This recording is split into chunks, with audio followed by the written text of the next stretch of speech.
అక్క మీరు ఎక్కడ నుండి వచ్చిల్లు? మాది నిజామాబాద్ జిల్లా భీమ్గల్ ప్రాజెక్టు. మా ఎమ్మెల్యే ప్రశాంత్ రెడ్డి, వేముల ప్రశాంత్ రెడ్డి గారికి కూడా మేము మొన్న లెటర్ ఇచ్చి వచ్చినాం. సార్ కూడా స్పందించి ఏమన్నానంటే నేను అసెంబ్లీలో మీ గురించి నేను అక్కడ మాట్లాడతానమ్మా అని అన్నారు. మేము చేయబట్టి ఒక 40 సంవత్సరాలు అవుతుంది. గ్రామీణ ప్రాంతంలో మేము అంగన్వాడీ చేస్తున్నామంటే ఆ ఊరు బాగు కోసమే, పిల్లల బాగు కోసమే.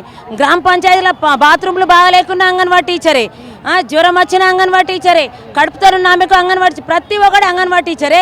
ఈ అంగన్వాడీ టీచర్ను మేము మా భర్త పిల్లల్ని చిన్న చిన్న పిల్లల్ని వదిలి ఇంత హైదరాబాద్ వచ్చినప్పుడు ఎన్ని బాధలు పడుకుంటూ వచ్చినాం. ప్రభుత్వానికి తెలుస్తలేదా మా కష్టం? ఆడవాళ్ళని ఎవడు కష్టపడతాడో ఏ ప్రభుత్వం అయినా నాశనం అయితే. ఇంతకుముందు చంద్రబాబు నాయుడు ఉండే గుర్రాలతో దొక్కించినప్పుడు ప్రభుత్వం పడిపోయింది. ఇప్పుడు కూడా ఏ ప్రభుత్వం మమ్మల్ని పాడు చేసినా, మమ్మల్ని మా కష్టాలను చూడకపోతే ఆ ప్రభుత్వం నాశనం అవుతుంది. ఇంకా మాకు ఇవన్నీ సమస్యలు తీరే వరకు మేము కష్టపడుతూనే ఉంటాం. ఈ సమస్యలు తీరే వరకు మేము సమ్మె కూడా చేస్తాం. ఎందుకంటే ఇంత కష్టపడుతున్నాము. వాడు ఎలక్షన్లో నీళ్ళు గద్దె ఎక్కాలంటే ప్రధానమంత్రి కానీ సీఎం కానీ ఎక్కాలంటే మేము అంగన్వాడీ టీచర్లమే బిఎల్ఓ డ్యూటీ చేసినాం. ఎండలలో స్లిప్పులు వంచినాం. కనీసం తగిన పైసలు కూడా మాకు ఇవ్వలేరు. ఒక్కొక్క గవర్నమెంట్ టీచర్ ఉండు మామూలుగా వచ్చి టేబుల్ దగ్గర ఉన్నోడికి 1800 2000 ఇచ్చిండ్రు. ఒక అంగన్వాడీ టీచర్ 15-20 రోజుల నుంచి మేము స్లిప్పులు వంచుడు ఆ మొత్తం లిస్టు తయారు చేస్తే మాకు ఒక 500 కూడా దిక్కులేవు. ఆ ప్రభుత్వానికి అర్థం చేసుకోవాలా. ఇప్పటికైనా ఆడవాళ్ళని మాకు తగిన వేతనం ఇవ్వాలి. అలాగనే ఇప్పుడు ఎన్ని సంవత్సరాల నుంచో పాపం చేసిన వాళ్ళు ఉన్నారు, 75 రూపాయల నుంచి చేసిన వాళ్ళు ఉన్నారు. వాళ్ళకి తగిన 1,00,000 రూపాయలు ఇవ్వు.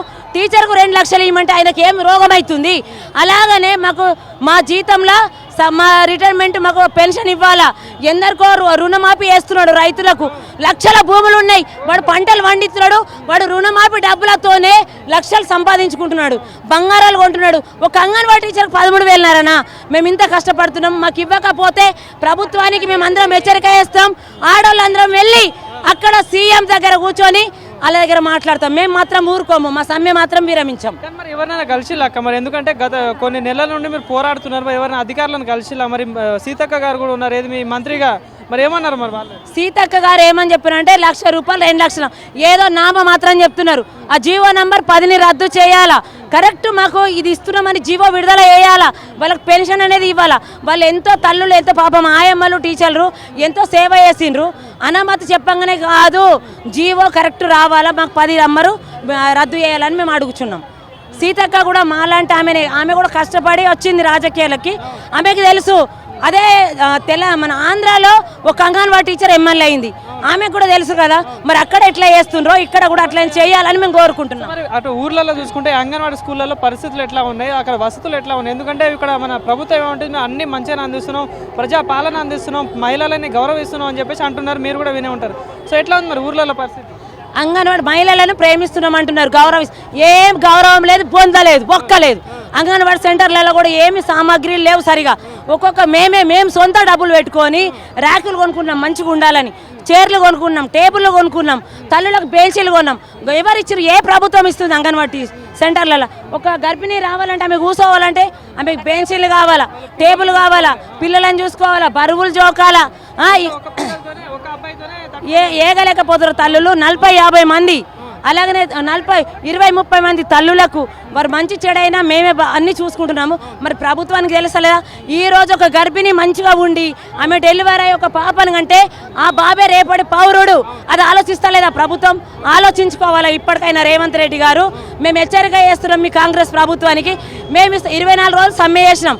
ఆ సమ్మెలో ఎంత ఎండలలో ఉండి మా నెల రోజులు మాకు, ఎందుకంటే ఆ జీతం వస్తేనే అంగన్వాడీ టీచర్లు దీని బతికే వాళ్ళు ఉన్నాం. ఆ నెల జీతం కూడా రాలేదు. మా బ్రతుకులు ఏం కావాలా? అప్పులు తెచ్చుకుంటూ మేము బ్రతికినాం. మరి ఇస్తామన్నారు, ప్రభుత్వం ఏమైంది? ఆ ఓట్లు వేసేదాకా ఒక రకంగా, వీళ్ళు గద్దెక్కిర్రంటే ఒక రకంగా మాట్లాడుతున్నారు. ఆ జీతం కూడా ఇస్తున్నారు, ఇది వరకు కూడా ఇవ్వలేరు. ఇవ్వాలని మేము కోరుకుంటున్నాం వాళ్ళని. సో ఇది పరిస్థితి. ఏదైతే చూసుకుంటే తెలంగాణ రాష్ట్రంలో ఉన్న 33 జిల్లాల నుండి కూడా అందరూ మహిళలు వచ్చేసి దగ్గర 5-6 వేల మంది మహిళలు వచ్చి ఇక్కడ ధర్నా అయితే భారీ ఎత్తున చేశారు. ప్రభుత్వం మాకు ఇచ్చినట్టు ఏదైతే గత ప్రభుత్వం మాకు హామీలు ఇవ్వడం జరిగింది, జీతాలు పెంచుతా అని చెప్పడం జరిగింది. మా ఏదైతే ఏజ్ పెంచి మాకు జీతాలు పెంచుతా అని చెప్పిన ప్రభుత్వం, ఆ ప్రభుత్వం పోయింది. మళ్ళీ కాంగ్రెస్ గవర్నమెంట్ వచ్చింది, ఈ గవర్నమెంట్లో అయినా మాకు న్యాయం జరుగుతుందని చెప్పేసి కూడా అడిగినా కూడా ఏ అధికారులు పట్టించుకోవట్లేదు, ఏ ఎమ్మెల్యేని కలిసినా కూడా ఏ మంత్రిని కలిసినా కూడా ఎవరు పట్టించుకోవట్లేదు.